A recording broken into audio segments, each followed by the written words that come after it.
The marinade. There's no O in marinade. Let's try it one more time. Ready? 1, 2, 3. The marinade. Marrow. Marinade. Bone marinade.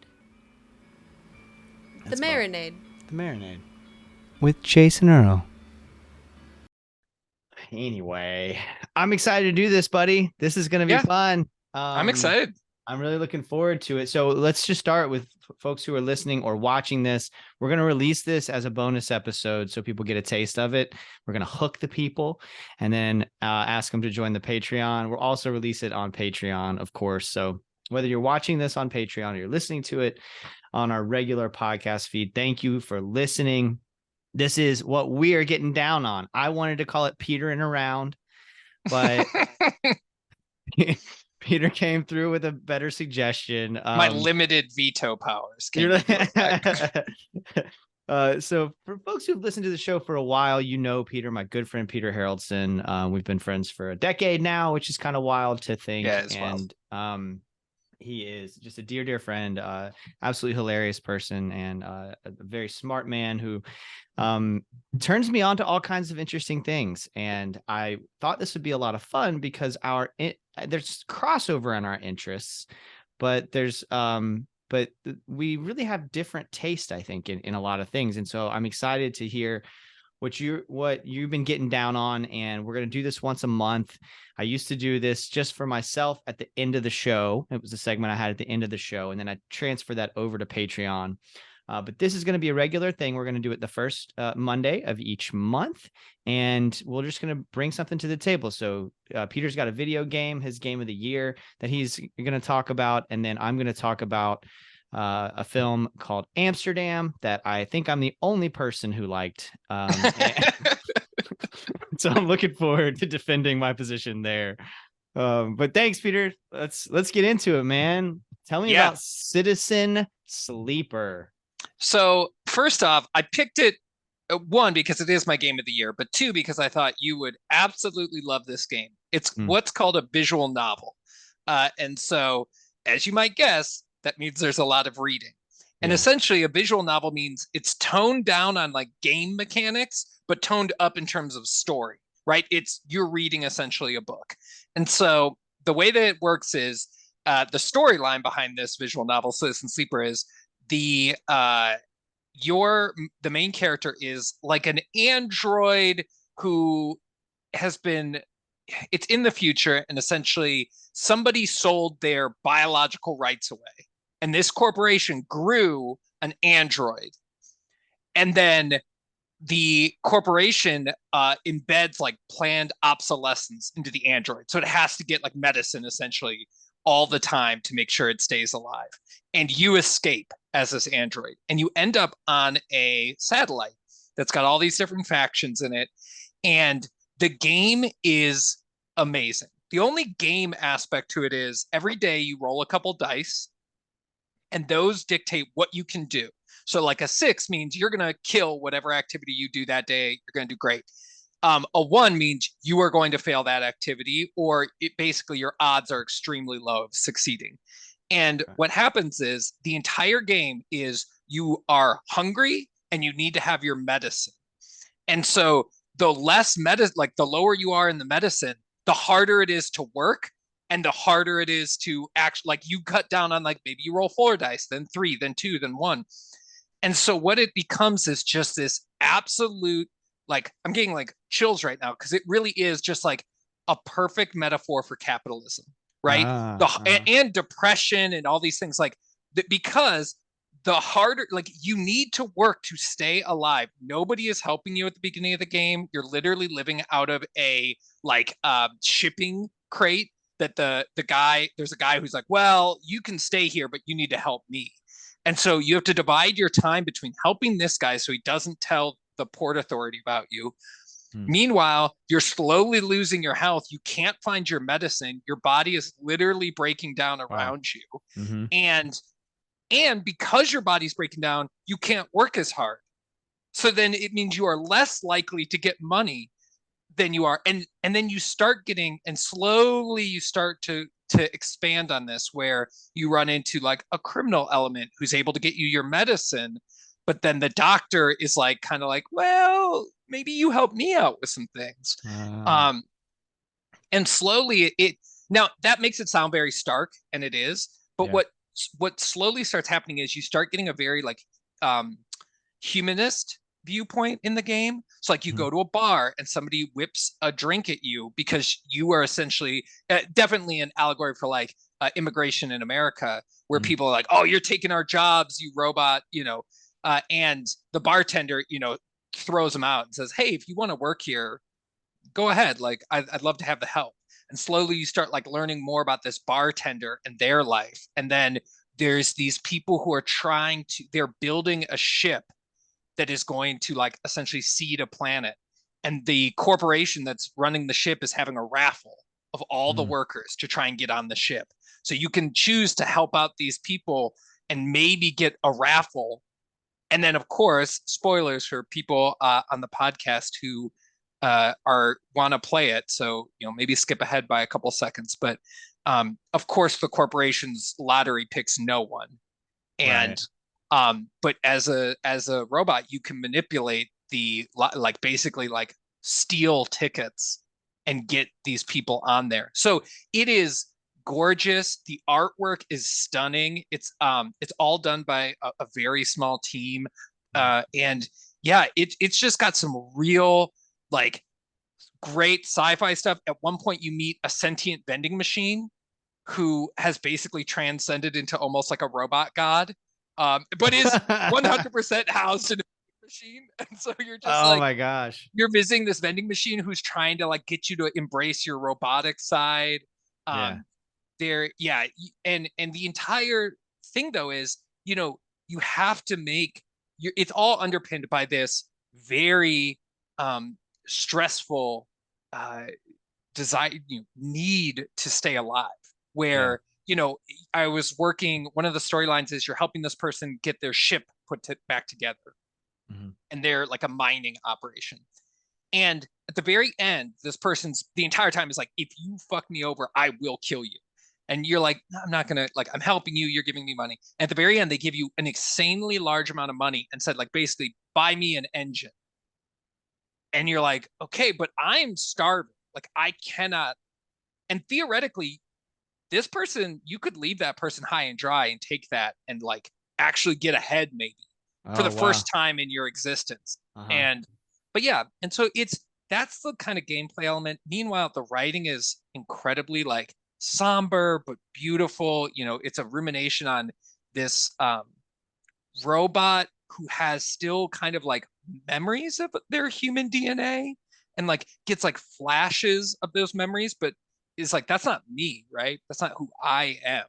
And so yeah, it's stunning. Like, it truly is just an absolute gem. That sounds incredible, man. And for folks listening, I don't know if I've mentioned this on the show, but I don't really play video games. I like my partner Chris has a Switch that I got for her a few years ago, and I like watching her play Zelda, but I don't really want to play it. But this sounds like something I would be interested in. Oh yeah. I have so I did some research, by which I mean I read the Wikipedia page for this, Yeah, of course. right? And Deep. yeah. Really, I feel like an expert now. But it talked about the development of the game, and it says during development, this guy Gareth Damian Martin, who was the designer and the writer, Yep. according to the Wikipedia at least, was focused on the intimate feeling of people coming together and their own experiences as a non-binary person struggling to make ends meet in a city through the gig economy. Mm-hmm. Just my question to you is, as a someone ignorant of video games, are designers like that? Is it like authors or filmmakers that Gareth Damian Martin makes a game and releases it, and you're like, I got to play the new Martin game?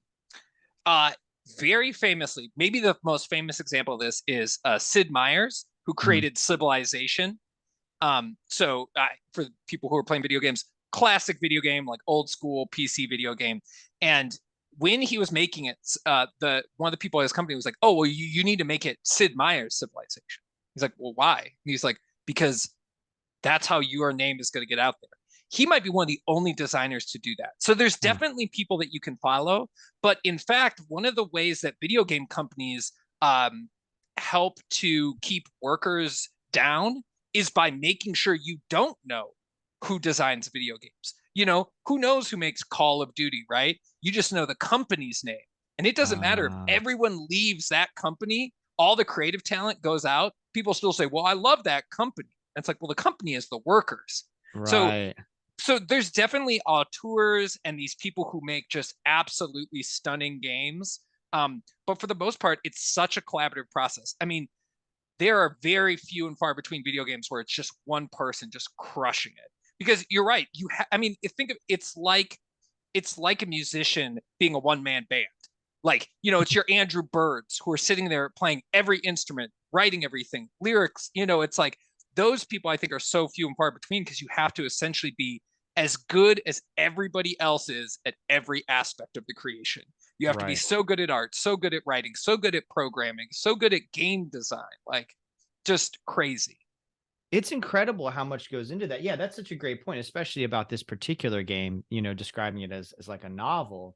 I mean, you have to be you have to be on point with that writing. And just, I mean, I was thinking about this recently. I was thinking about like going into the new year, resolutions, that kind of, I love the new year. I love looking at it as a time to reflect and as a time to strive for something new and make changes.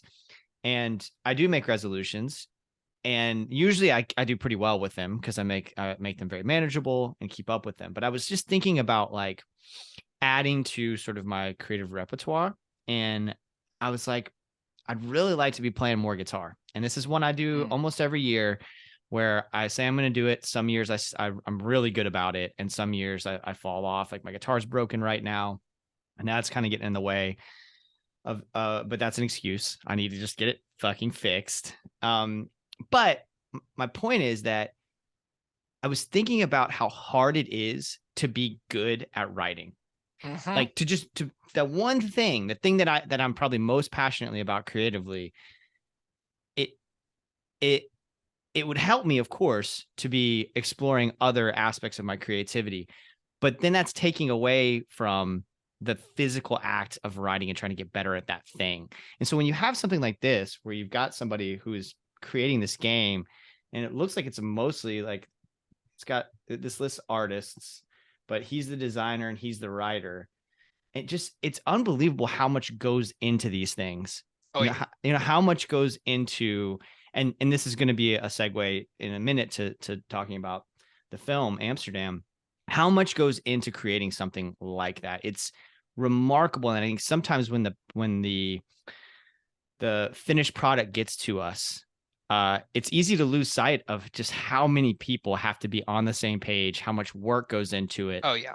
I mean, the more I dive in with artists who are making records, the more you realize like how much fucking work that is to make an album. Like there is so much that has to go into that. Even one that's maybe stripped down and not as involved, or maybe you don't have as many musicians. It's still a lot of work to do it with any fidelity to the art. And it's remarkable what is happening with video games. Oh yeah. I mean, like it's crazy. The thing that I think is really interesting about video games, especially ones with I think indie video games are absolutely blowing up. Last year, there's a dozen indie video games I could say who have great viewpoints on this stuff. But you have to think too, picture an album that takes 3 years to make. And then think about how midway through, you might just lose your audio engineer.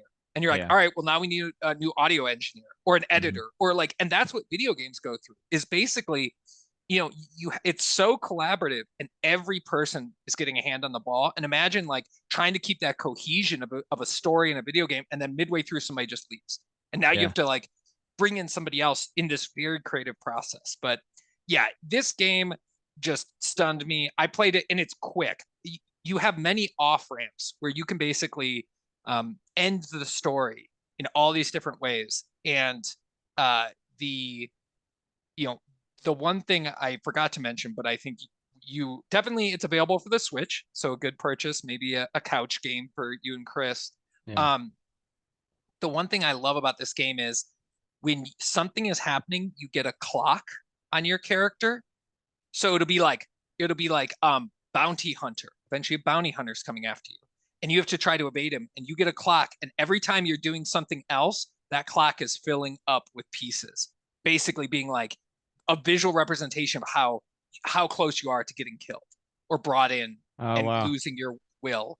Yeah. And like starvation is on the clock. Like, but so is like helping out your friends is on the clock. Like, so the entire game is all this kind of visual representation of how easy it is to just lose it, right? And you roll the dice every day, and some days you might roll all ones, and now you're not feeding yourself, you're not helping your friends, you're not doing, and it's stunning. I think it's something that you and Chris, I think, would love to play together.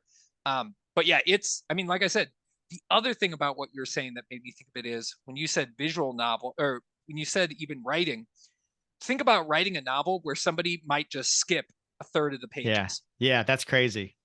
And that's what these people do is, because it's a branching narrative, it's like, well, they may never see this part of it. They may choose this over that. You have to have multiple different endings for different stories. I mean, the fact that the writing is so good in this, so atmospheric, it just transports you, because the art is all very still. It's not animated. It's not movement based. So the writing is really what's conveying this sense of despair or hope, or human, just what it means to be human. Oh, tremendous. Awesome, man. Yeah, the off ramp sounds great. It reminds me of the time that you led a role playing game with me and Chris and our friend Brian, and I kept trying to kill myself to get out of the game, and you wouldn't let me. Yeah, well, I love it. Yeah, I'll check it out, man. Thanks for that. Video games is one of those. It's one of those things. And I can think of other examples of things that I really appreciate. Like I appreciate the art. I appreciate the work that goes into it, but it just hasn't been for me. I just haven't found that thing. I mean, as a kid, I played Mario Brothers and all this stuff on the NES, right? And NBA Jam on my Game Boy. But like as an adult, I just haven't had anything, get a hold of me. And I think part of it is just, again, how much time and energy do you have? If you're going to play a game like this, you need to dedicate some time to it. It's an involved experience. It's not Mario Kart. You don't just pick it up and play it, and 10 minutes later you can be done. It's something that you want to put in that time and effort, like you would a book or a film or whatever. So I'll check it out though. I am interested, and it sounds really, really cool. All right, let's switch gears and talk about my favorite film I've seen in a long time. It has a whopping 32% on Rotten Tomatoes. Whoa. Some of the reviews say things like, I wouldn't have missed the pro-democracy speeches that overwhelmed Amsterdam in the end had they been tacked back. But despite Russell's strenuous efforts, you actually can't have everything. I don't even know what the fuck that means. So Chris and I watched this. It's directed by David O. Russell. David O. Russell, for folks listening, if you're not familiar, he directed The Fighter, Silver Linings Playbook, Three Kings, I Heart Huckabees. All are great films, among others. He is, I just learned through this process, he is a controversial character. He once apparently put Christopher Nolan in a headlock and threatened him. Because Christopher Nolan had stolen Jude Law from I Heart Huckabees. And that apparently led Christopher Nolan to back off and let Jude Law finish filming I Heart Huckabees. David O. Russell has also admitted to sexual misconduct against his 19-year-old niece. So not exactly a sweetheart, but a hell of a director. Yeah. And man, I loved this film. So I went into it kind of blind. I did not realize it was David O. Russell. And again, I like his films. I did not realize that it starred Christian Bale and Margot Robbie, and Chris Rock is in it. Taylor Swift is in it. Just like huge names. John David Washington, who is wonderful, and I did not realize is the son of Denzel Washington. Also did not realize that he was a professional football player for a little while. He played in the United didn't realize that. Yeah, he played for the Sacramento Mountain Lions of the old UFL. He also played football at Morehouse. So he's great. Black Klansman is the one that I think the film that most people were introduced to him by, and it was just an absolutely excellent film. All of these actors that I'm mentioning, and then Michael Shannon's in it. It's ridiculous. Robert De Niro. I'm forgetting about Robert De Niro. Just casual, just Bob. yeah. Just Bob. And I thought it was stunning. We watched it together, and Chris and I usually have similar taste, but there are times when we diverge. But we absolutely both looked at each other like that was amazing. And so I asked her, I was like, how much do you think it cost to make this? And so she Googled the film, and just like the internet just vomited about how awful this film is. And like, as soon as we looked it up, and I just think some of the criticisms of it. So the plot is a lot to follow. It takes a lot of twists and turns, but that's David O. Russell. I mean, that's just what I come to expect. It's a little wacky. I come to expect that from David O. Russell. If you watch a film like I Heart Huckabees, you see there's a similar kind of flow to it, I would say, to I Heart Huckabees. But I also think the thing that captivated me the most about it is that there is the overarching theme of this. There's a couple of them, right? Friendship is one. But another one is anti-fascism. And I just think this is loosely based on true events.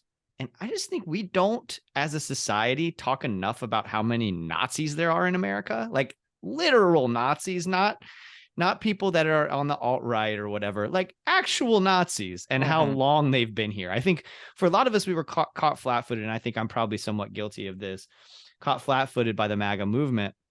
And we shouldn't have been, because literal Nazis held rallies, right? Like it's, and still are, obviously, right? All over the place. And so like a Trump or a DeSantis or whatever, those folks, it shouldn't be all that surprising to us. And I think the more we can illuminate in our popular culture the existence of fascism in the United States, and address it in a way that is beautifully done, I would argue. I thought the writing was great in this thing. One of the reviews, let me find this review. So funny to me. All right.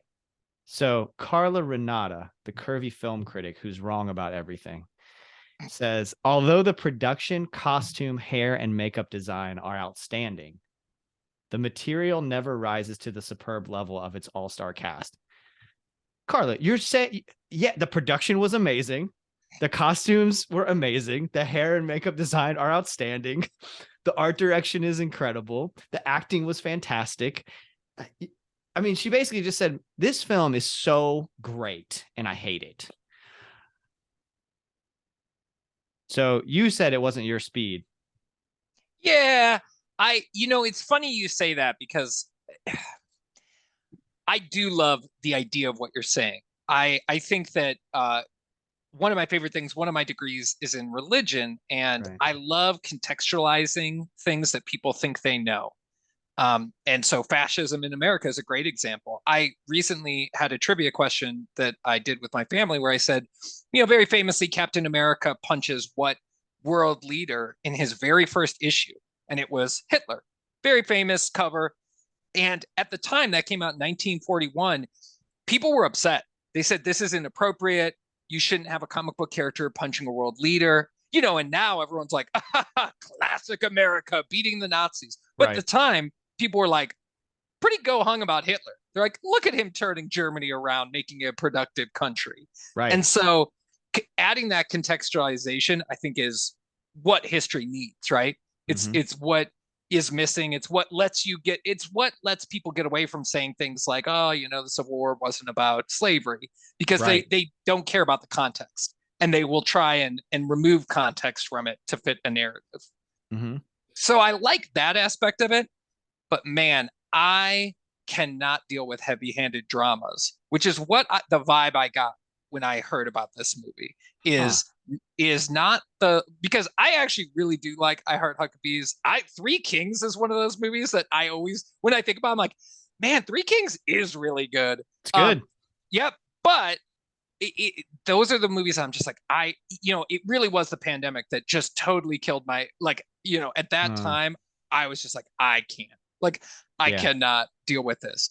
And so, yeah, so that's why I say it's not my speed. It's like one of those movies where I'm like, I'm sure all of those things are true and great, and I still probably don't want to sit through it. And it's got a pretty decent runtime, correct? Yeah, it's like 2 hours and it's 134 minutes. So, yeah, 2+ hours. Yeah, but honestly, it didn't feel like that. It's also what I neglected to mention here, and a couple of the critics who said at least something positive about it mentioned this. It's hilarious.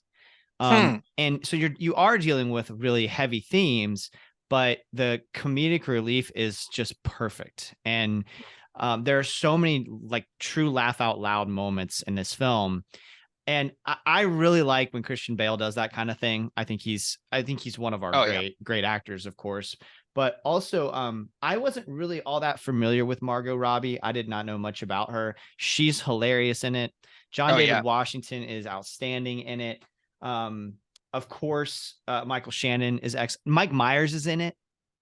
Man, what is going on? Mike Myers, like, I feel like his whole career now is just like, I'm just gonna show up, like, do whatever I want. Yeah, exactly. Like, never like mainlining a movie, just like, I'm gonna show up for a little part in this one. Love it. Like, he plays this kind of like secret agent guy. He's like a government agent of some sort. I forget. I think the titles were made up, but he and Michael Shannon are like this duo. And it's just so great. I mean, those guys playing off of each other, and those guys are both just such pros and so good at what they do. And so like that's the other thing about it is that it clipped along, and I think part of what people were critical of is the fact that, again, the plot, it really kind of goes all over the place. It's a wacky inflatable tube plot, right? It's like I get that, I totally get that, but I feel like, because we meet our main characters, and then we kind of have this whole flashback sequence, and then we come back to the present day. And I loved that it was done that way, because I think from very early in the film, I was invested in these characters. And this is the thing that for me is really important with any film or any TV show. I need to root for somebody. And so that's why I really struggle with shows and films where I don't feel like I'm invested. And I feel like this happens a lot. This is why I didn't like The Wire. I just didn't get invested in anybody in The Wire. I didn't want any of them to be successful. And, some folks have criticized that when I say that and say, well, you gotta give it a couple seasons before you get invested. I'm like, you gotta spend 100 hours. Right. And I'm like, I just watched the first episode of this, right? And I'm like, the first season of this. I watched the whole first season. I've done it twice because, it's supposedly the greatest show ever. And I'm like, I'm just not invested in any of these characters. I'm not rooting for any of them. And there are so many characters in this film that you can root for. And even the bad guys, the bad guys are Nazis, but there are some folks that you can see are more a product of their environment. Sure. Three-dimensional characters. Exactly. And so, yeah, I highly recommend it. The music's awesome in it too. It's just outstanding. And it really cracked me up to look at the reviews. And it's also kind of like a lesson in preconceived ideas about art that we're going to consume. And going into things with that open mind. And because I didn't really, I'd heard people say decent things about it on Twitter, and that's why I watched it. And as I make most of my decisions, right.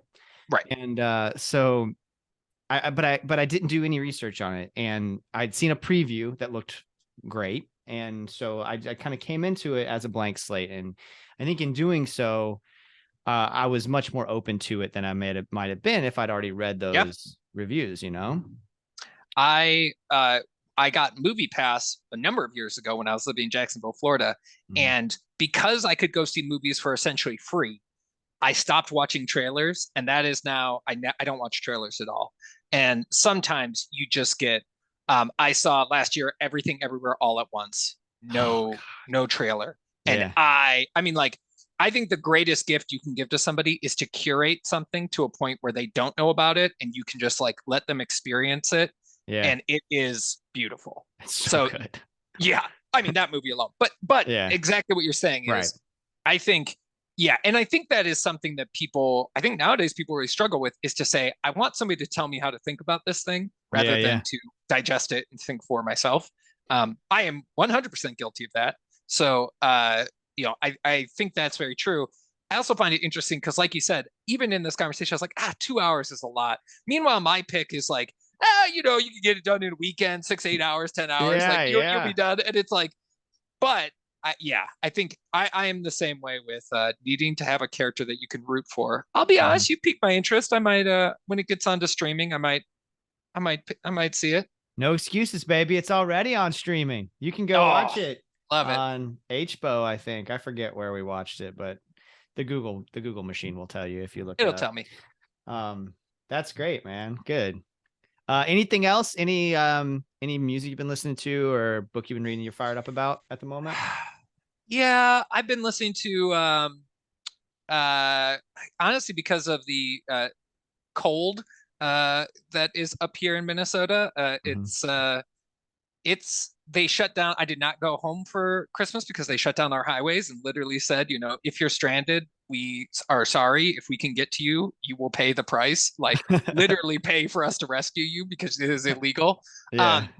But I've been listening to Clipping a lot. I'm not sure if you're familiar with Clipping. You turned me on to them. Yeah. Oh yeah, their horror album. I just keep going back to it. It's a perfect album to listen to when they're just like, you're in these quiet, dark nights, and they're great. Clipping is David Diggs, right? David Diggs, Hamilton, famously from Hamilton. Yeah. Famously from Hamilton. Yeah. Yep, and he's tremendous in it. And they're very atmospheric, and yeah, it's great. How about you? It's funny, man. I just won my fantasy football league yesterday. Congrats. Thank you. Buddy, when I tell you I earned that win. You did the work. Buddy. You got to the field and you made those touchdowns. I was tackling people. I was tackling imaginary football players. I listened to every podcast. Like I put all my normal podcasts like on the shelf. When I work out, I've been working out in the mornings before work, and I usually would listen to a podcast or some music. That's a good time to listen to new records. Nope. None of that. Nope. There's no time. They need you out there. They need me. And what happened was, it's just, I claim I'm not competitive, but everybody in my life says that's not true. Oh, that's wild. And so I finished in last place in this thing last year. Oh, dead last. Right. And love it. And I put in effort, but nothing like I think the payout is like $1,500. Whoa. Okay. Which is significant, but it's like, it boils down to like 30 cents an hour in terms of the work I put in. You were reviewing the tape, like you were like running it back. I was reading like the nerdiest, of course, like advanced metrics and stuff, and calling into radio shows. And this is what's funny to me, because when people are like, yeah, D&D, what a nerd thing to do. And I'm like, I don't know, man. Like, God, I don't call into the D&D radio shows and be like, how do I kill this dragon? Right. Yeah, buddy. I'll own it. So I haven't listened to as much music as I normally would. The record that the recent release that I've listened to the most is probably Adeem the Artist's White Trash Revelry. And I got to get them on the show. We tried to catch up a couple times this year. One time my car broke down. The car I was borrowing broke down because my other car was in the shop. Like, because they were opening for American Aquarium and I was trying to get up there. Oh, that must have been an absolute killer show. I'm sure it was. Yeah. I didn't get to go. That's brutal. And then the second time we were supposed to catch up, my mom had a heart procedure. And so I had I was supposed to go to Americana Fest and I was going to interview like 5 different artists. And so I ended up staying to take care of mom. But that record, and what I love about it is they did what they called a redneck fundraiser, where they just asked people to basically send them money. just Venmo them. And that's how they funded this thing, which is awesome. Love it. And so like thousands of people just sent $1 or $2, you know. Mm-hmm. And they told us when they were doing the fundraiser, this record's going to be good. And I just thought that was so cool. You know, like who says that? Who says like, hey, I got this batch of songs. They're fucking good. Help me make them. I love that, you know, because I feel that way about my show. I feel like, you know, we're doing good work. And sometimes, you know, I'll come out of an interview and I'll be like, you fucking killed that, buddy. Like people need to hear this. And I love that confidence because so many times in art we don't I don't know, it's like frowned upon to sure, you know, say that you did something good. I'm not saying like bragging, but like I don't know, there's something weird about art where you're not supposed to say that. Yeah. And so I love that about them. So that's the one record that I have been kind of listening to. And then the new Trample by Turtles that came out a couple months ago, Alpenglow. I think it came out a couple months ago. I bought a copy a couple months ago. And those two records have been keeping me company. Those and the Yahoo Fantasy Focus. But hey, I won. And I'm going to take all that money and I'm going to put it toward a trip to Omaha, Nebraska. And I'm going to go see Jason Isbell. Omaha. I know, right? I'm going to go see Jason Isbell in North Dakota. And then I'm going to drive and see the Drive-By Truckers in Iowa because I've never been to those 3 states. Well, just saying, Iowa, right above it. Minnesota. Hey, if it's my spring break, so maybe shoot up there, depending on how far it is. Well, buddy, thank you. Everybody listening, this one's available for free, but in the future, you gotta subscribe to the Patreon. If you can swing it, we'd really appreciate it. I've opened up Patreon for $2 a month for everything, so I wanted to make it as accessible as possible. All the money goes right back into the show. We're going to do this once a month. I do Jason's Journey, where I talk about the moments that shape my creative life over there, and other kind of fun Patreon exclusive things. So if you can swing it, we'd really appreciate it. Hope y'all all enjoyed this episode, and we will see you in a month where I will find some other work of art that has been panned by critics and brag about it and talk about how beautiful it is. Thanks, Jason. Thanks, bud.